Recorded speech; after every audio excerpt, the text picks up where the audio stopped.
তোরা দেখো এখানে কি করছে ইয়ারা দুজন। কি করছো তোমরা দুজন? এই যে ও মিষ্টুকে দুধ খাওয়াছো বোতলে আজ?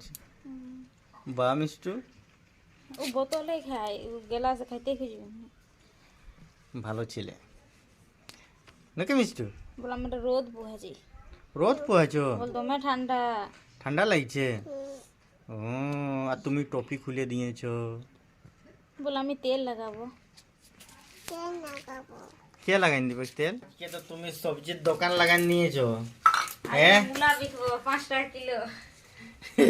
বাবা রে কত শাক! আজ আজ কি কি রান্না হবে তাহলে? অনেক মাছ মাংস খাওয়া হয়ে গেল, আজকে হবে আমাদের সাদা সাদা খাবার। আজ হবে নিম ভাজা আর মূলা শাক ভাজা হুম আর ধনিয়া পাতা চাটনি হুম আর বেগুন চোখা হুম আর ডাল। হুম। বাস। এই যে মূলা আর ভাত। মূলা এখানে নিম ভাজা বানাবার জন্য আলু কাটা আছে। ইমা দেখো বোতল আর এটা পুরো